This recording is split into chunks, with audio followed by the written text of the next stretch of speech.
This is Life Transformation Radio.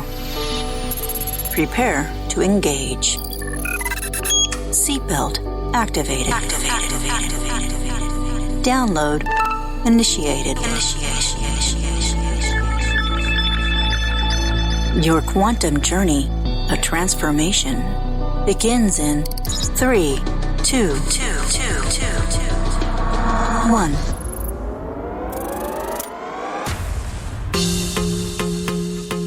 Welcome to Life Transformation Radio. Hi, I'm Rob Actis, best-selling author of The Law of Action, voice actor, business mindset coach, the podcast whisperer, and Mr. Action himself.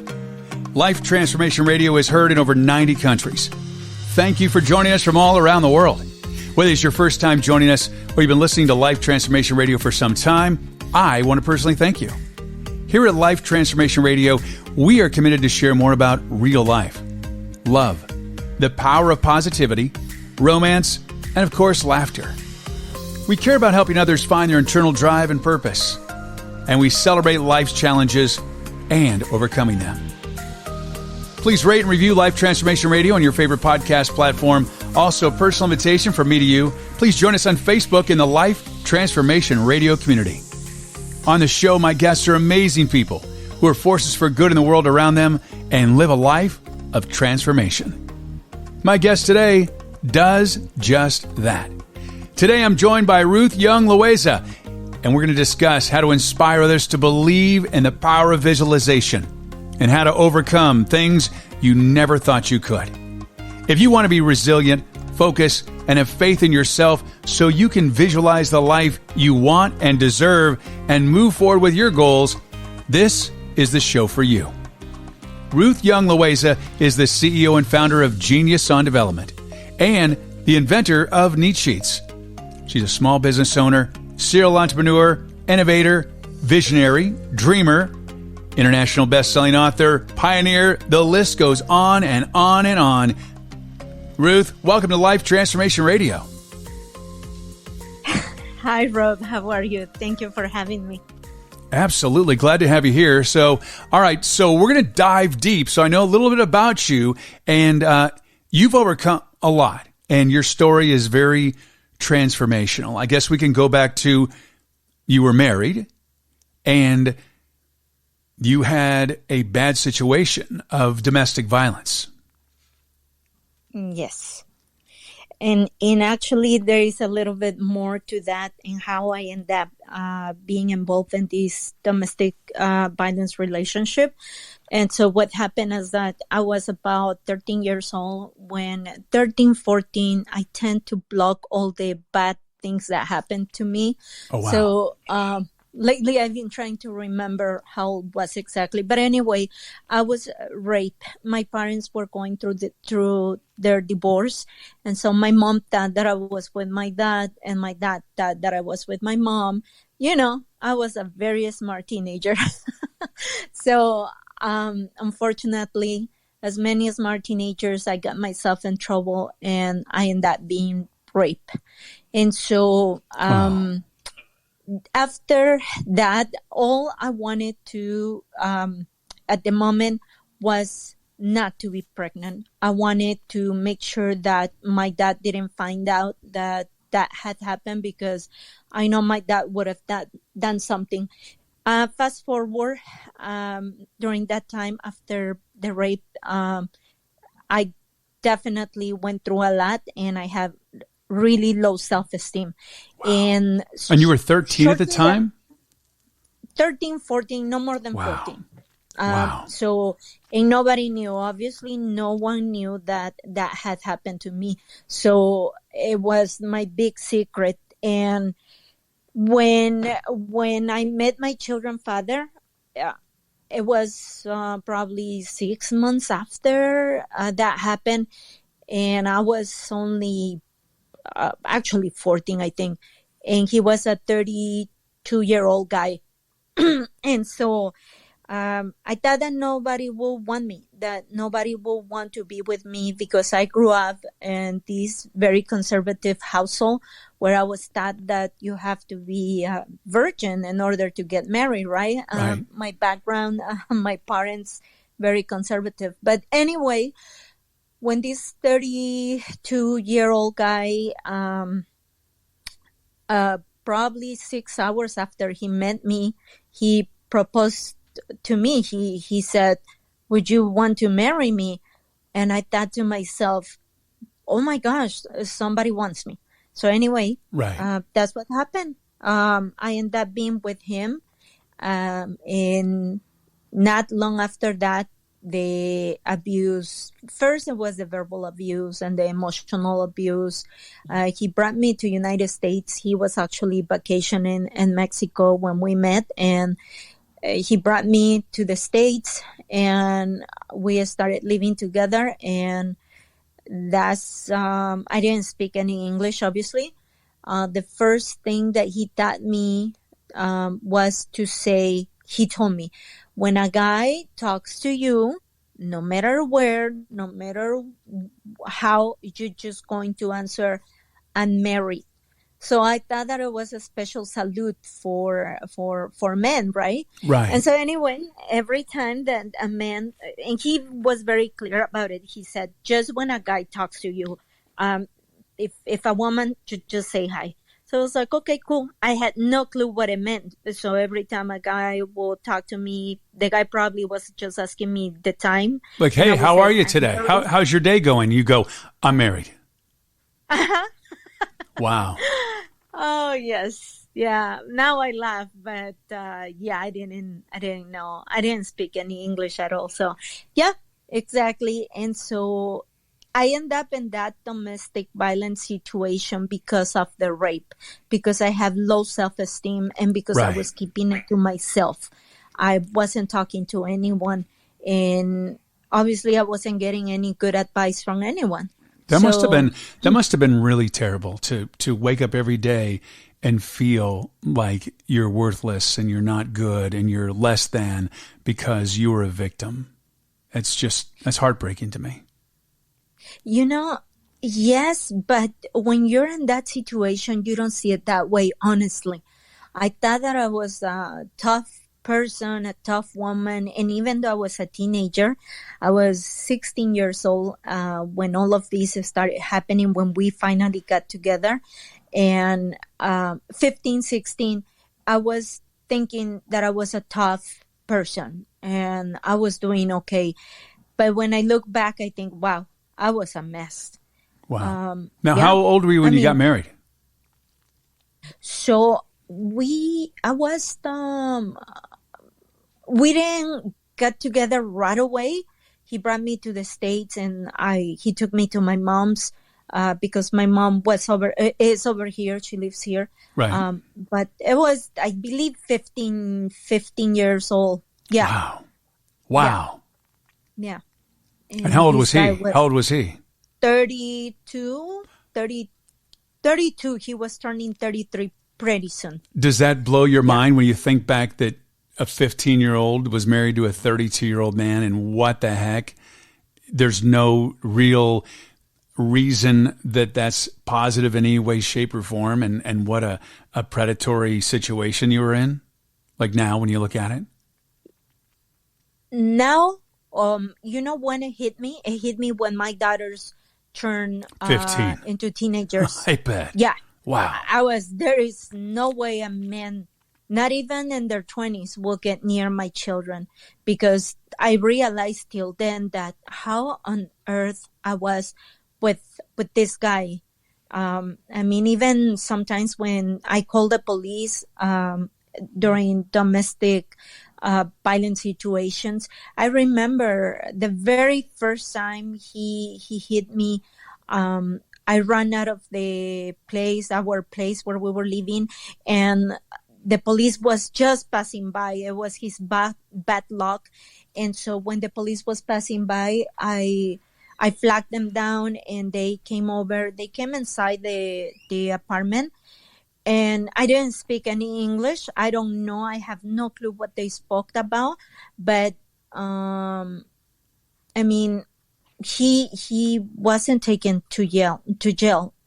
Wow. And so, I mean, I don't know. There was a lot of situations that were extremely, for me, that now that I look back, now that I understand and speak English, I think, how did that happen, or why did that happen? Right.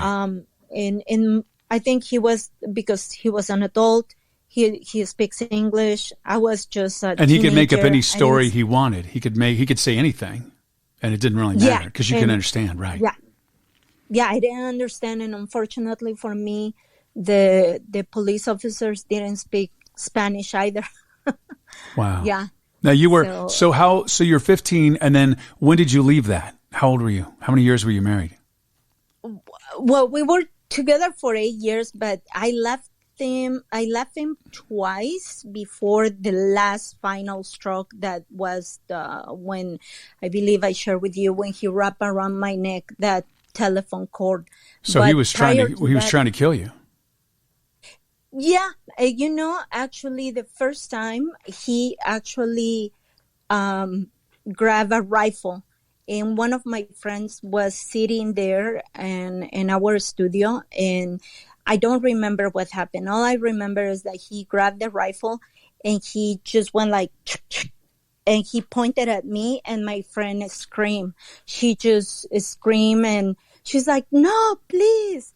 And I just remember laying down on my bed, and I gave my back to him, and I thought to myself, if he shoots me, at least I'm not going to see him do it. Wow. But I guess he didn't do it because my friend was there, and he just took off. He left. But right. I didn't do anything. I didn't call the police.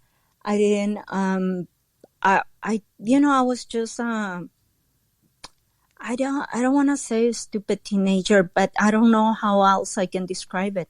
Well, I don't think you're in any way stupid. I think someone is in a domestic violence situation. It's very difficult to think clearly.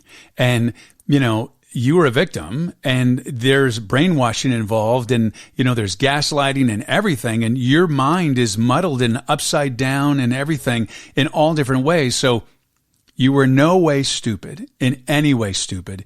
I'm so glad that, you finally got out of there. So he has the cord wrapped around your neck, and how did you get out of there? How did that end? So as he was holding the phone, because what happened, I tried to grab the phone to call 911. He obviously he was stronger than me. He snatched it, wrapped around the cord, and he was hitting me on my head. And every time he will hit my head, he will say, "Go ahead, call them, but they're gonna come pick up your body." And so he repeated it several times. And so every time he was hitting me, I was just staring at my 3 children that were sitting at the table. And we were about to have dinner. And so I just thought, no, this is not going to happen. And at the moment, more than the pain, my pride, my dignity was being destroyed. And to me, it was just that my children were looking, and I said, I didn't say anything. Actually, I just looked down, and he's like, "Oh, I guess you're not going to call." So I didn't, of course not. So he unwrapped the cord, and that was it. I didn't do anything. I just waited till the next day, and I left. I grabbed 3 suitcases. I filled it up with diapers and my children's clothing and few changes for me. And I actually went to a shelter for abused women. Wow. How many kids did you have by then? 3. So you were there for 8 years in that situation? Yes. Wow. The first 5 years that we were together, we didn't have any children. And it was in the last 3 years, we have the children. But at that point, I thought, no, I don't want my children to grow up seeing this type of abuse. I will not allow that to happen. And my mom told me once, I'll never forget, she told me, once a man lay hands on you, he will never stop until you stop the abuse. And I remember that. And when he did that, I decided that my mom was right and I needed to leave. Wow. So that's what I did. I left. Wow. Well, that's amazing right there. Then you ended up in a shelter for domestic violence victims. and you made it through that. And then when did you start doing your house cleaning? Is that how you survived when you were in there? Okay. Yes. So I'm curious. So you were you doing house cleaning when you're with your with the abuser? No. Okay. So No. So a moment of transformation was you got your family, you got out, you didn't become a victim where you were no longer alive, which I'm so thankful for because you've done so much in this world.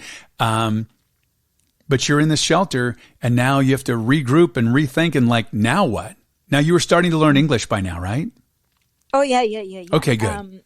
When I went to the shelter, I make friends with this beautiful American woman that was going through the same thing. And obviously, I was practicing my English. I remember that when I was there, we had only 3 months to stay there and to get our stuff together.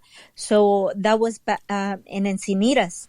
Oh, and yeah. I didn't know anyone there, so I had to travel to San Diego. And so what happened is that I started looking for how I was going to survive. And I didn't know how to drive. And the first thing I did was that I gathered some money because I applied for welfare. Right.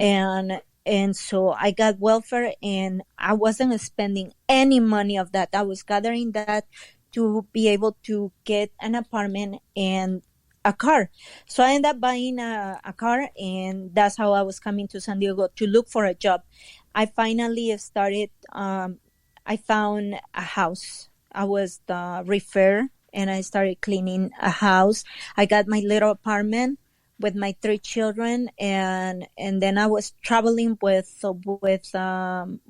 my children to clean houses. In fact, where I live right now, I live a few minutes away from that very first house that I started cleaning. Wow. And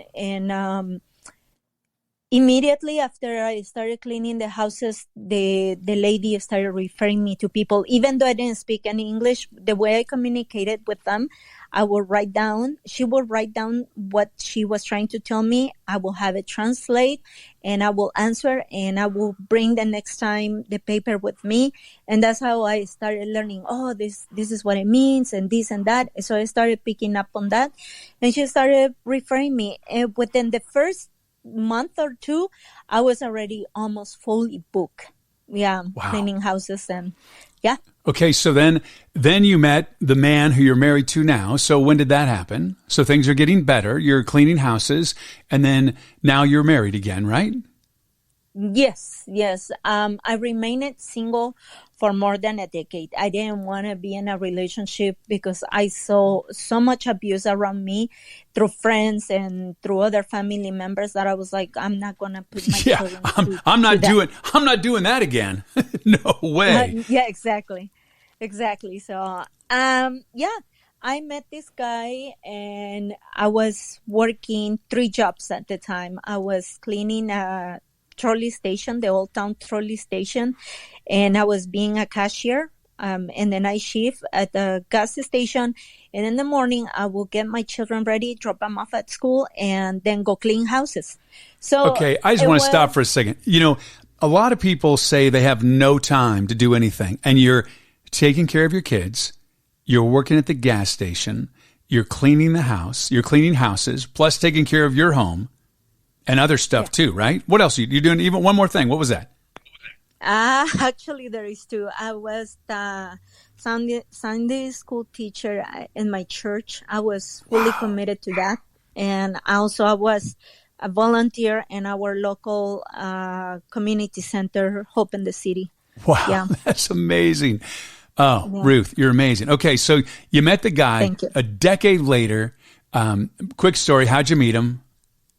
I was a cashier, and he came over through his company. They put gas there, and he was just putting gas. And he was nice. We started talking. He was the one who approached me. I honestly wasn't interested in talking to anyone, and so it took him about 8 to 9 months to get my phone number. Wow, so that's determination. That's determination. Okay, so if I go in your story, you were in a car accident and you became homeless. Now, were you homeless with your now husband? What's your husband's name? Yes. Kirk. Kirk. Kirk. Okay, so you and Kirk, so that's when you became homeless? Is that, so you're married and then you had, okay, so you had a car accident. So, you know, people that are listening right now, they're going, oh my God. And here's the cool thing is that, you know, I wanted you to get a basis, a foundation of what Ruth has overcome because it's truly remarkable. And she has just kept pushing and pushing and pushing and pushing. And it's very inspirational because she visualized getting out of being in the domestic violence shelter. She visualized starting her home cleaning business. She visualized a life of her taking care of her kids. And then I would imagine you, once you started hanging out with Kirk, you probably visualized, you know what, this could be a happily ever after. I think this is a good guy. So you visualized what was possible, right? Yes, definitely. It took me long, but yes. Wow. And so then at some point that happened. So then you were in a car accident and that was really bad because you guys lost everything. You couldn't work. Mm-hmm. Yeah. We couldn't, so I couldn't even go to the bathroom by myself. So he was helping me sometimes. And so what happened, it was too much stress, the loss of my income, and he was sometimes arriving late for work. He ended up being let go. Right. So he lost his job. I didn't have any income. We ended up exhausting our savings, and we end up homeless. It doesn't take very long. It doesn't take. They say that you could actually be homeless within 2 weeks. Most people could be homeless in 2 weeks. It can happen just like that. Yes, it took a little bit longer for us, but still, there was at this point we could not longer afford anything, and we end up sleeping in the car with the 3 dogs. Our children are by this time they're already out of the house, so we thank God it was just him and I and our 3 dogs. Right. But we literally end up sleeping. I remember because that's where I used to clean that trolley station and the Old Town trolley station. Yep. And sometimes we slept under that bridge and in the car, but still. Okay, so you're homeless, you're living in your car, and then you started cleaning houses again, right? Not immediately, but we were able to afford an old RV, right? And we were living in the RV, and it was 3 years of homelessness. 3 years. You are resilient, like massively resilient. So you lived in the RV, and then you started doing houses again, right? Yes, I started. Well, before that, I started doing the drawings and prototypes for the many ideas that I have come out with while I was cleaning houses. So I kept that as my activity because I wasn't doing anything else. I was trying to recuperate from the car accident. And so that's what I was doing. I was, keeping myself busy. And then eventually I went back to resume work cleaning houses with my clients. I have to say, look, I'm Mr. Action and I do a lot of stuff. You do a lot of stuff. It's amazing. And it's really so inspirational to hear you talk and everything you've been through, because now we're getting to the happy times. And this is all about visualization. And this is where you came up with the drawings for an amazing new sheet. Now, they say there's no way to build a better mousetrap. You built a better mousetrap. You invented a way to make a bed, but 70% faster than the current sheets on the market today. Mm-hmm. That's amazing. Yeah. And there was a chain of events that happened. So you created the drawings, and then all of a sudden you're in an invention competition, and you used the last bit of money that you had to go to this invention competition. And then what happened? So I flew to New York with $50 in my pocket, and I entered the competition. I didn't even had a name for the bed sheets. And so I requested to be the last one to present. I was just so embarrassed because I was competing against some engineers and people with apps and things that I thought, what the heck am I doing here with these pieces of fabric, right? No one is going to care. To make a long story short, at the end of the event, when they called the winner, I didn't even move. I didn't even blink until someone slapped my shoulder and she said, "You won." And so I was like, I got a big smile on my face. I love it. I did have a big smile on my face. It's so wonderful. Thank you. You're sitting there in disbelief and you won first place. You know, Rob, honestly, when I heard it the first time, but I thought that my brain was just playing, you know, those movies when someone think they heard their name because they won, and then no, it was just their brain. Right. They go up on stage because they think they won, and they're like, yeah, no, you didn't win. No, so you did the opposite. Yes. Wow. Yeah. And so, yeah, I celebrated. And shortly after that, I pitched my idea and I got a $25,000 check, an investment. And then we filed for the patent application. And so it's been a lot of milestones between that time and today. But as of today, we already got our second patent granted. We're going for the third one. We have a trademark granted too. I've been featured at the official United States Patent and Trademark Office website as a budding visionary inventor. I didn't know what that meant until I looked it up in the dictionary. And then later on, they invited me for their annual Invention Con, and I was a guest speaker. And at this point, when all of this was happening, I was still cleaning houses.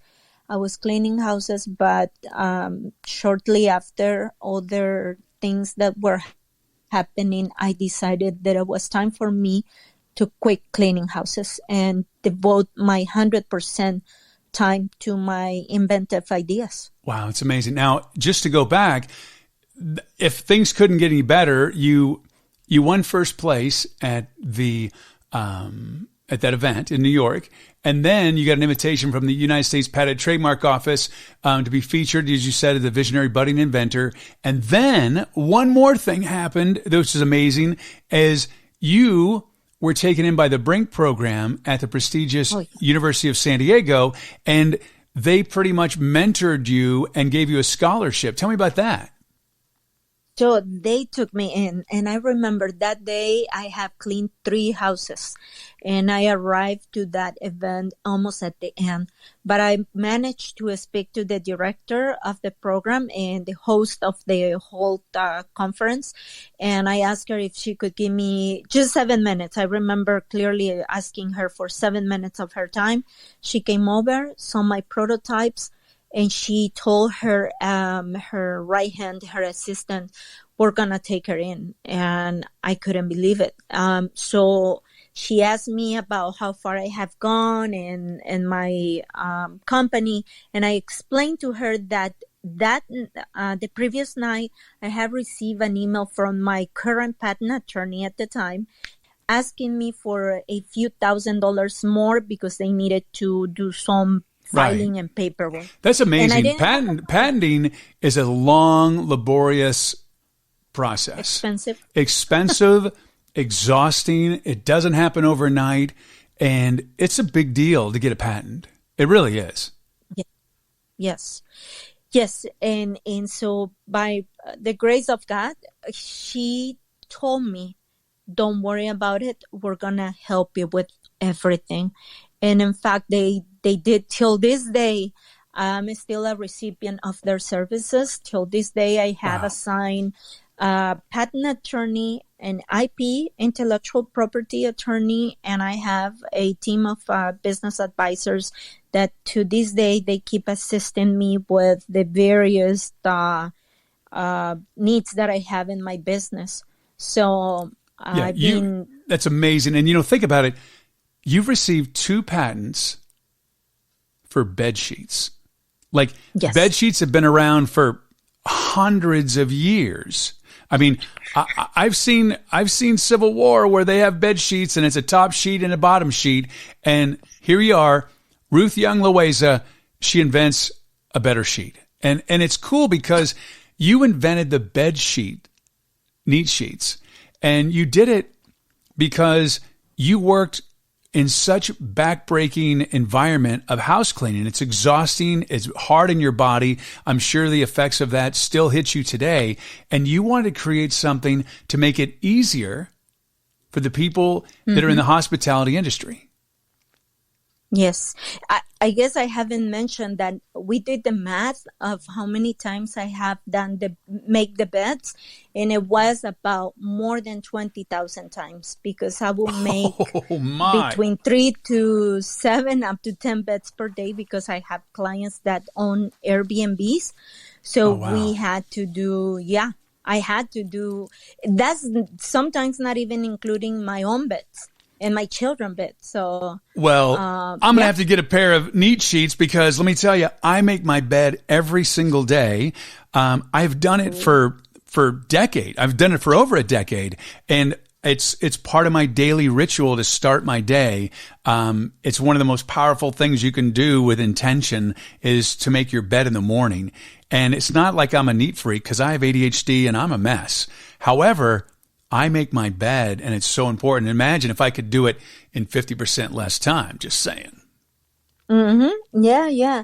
At the time when I came up with the idea, I honestly didn't. So I came up with the idea because of experience. I know exactly what is wrong with the bed sheets, and I saw the many attempts by different companies to solve the problems. Many times the bed sheets come off the mattress, they rip down the corners. You have to lift the mattress up in order to make the bed sheet fit. So it's a pain. It's a pain. Yeah.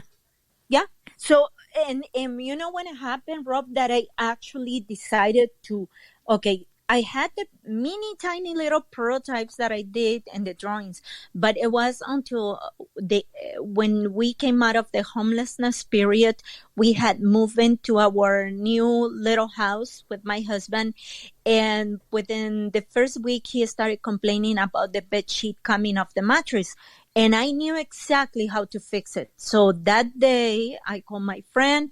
I went to her place, and she helped me create the first prototype on that bed sheet that kept coming off the mattress.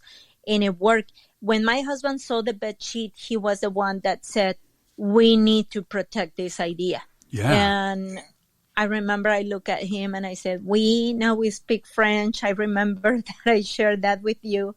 And anyway, it was, I guess, a group of events that finally got me to work on this idea that I only created because I just didn't want to hear my husband complain about the bed sheet. But I knew that many people was suffering with the same struggle. And then I started thinking about the people in the hospitality industry. And then when I started doing some research, I find out how many beds these room attendants make on daily basis. Could be from 15 to 36. And I thought, wow, poor people. And it's been just a progression in this endeavor that now I have taken in. And in fact, I just came back from one of the hotels that recently make a purchase of my NEET Sheets. But it's been incredible journey that I never thought I would be leaving. Right. But here I am. Wow. Such inspiration. And I love how you just kept pushing forward and forward and forward and forward. And you have definitely transformed your life from an incredibly bad situation to an incredibly good situation. And I'm so, so happy for you and what you've created. Thank you, Rob. Ruth, thanks so much for being here today. Really appreciate it. Thank you so much for having me and for allowing me to share a little bit of what's been happening and happened in my life. I hope that it inspires someone, and that whoever is going through any struggle believes that nothing can stop you accept yourself. Just keep going. Absolutely. Have faith, be focused, and have vision. And take action. Oh, yeah. Amen, sister. All right. Well, you can learn more about Ruth by visiting her website at makeitneat.com. That's makeitneat, NEET.com. And thank you so much for your support and taking the time out of your busy and precious day to listen to Life Transformation Radio. We so appreciate it. Thank you for allowing me, along with my very special guest, Ruth Young-Loaeza, to touch your heart, move your soul, and inspire you to live a life of transformation. I'm Rob Actis. Until next time. This is Life Transformation Radio. Download complete.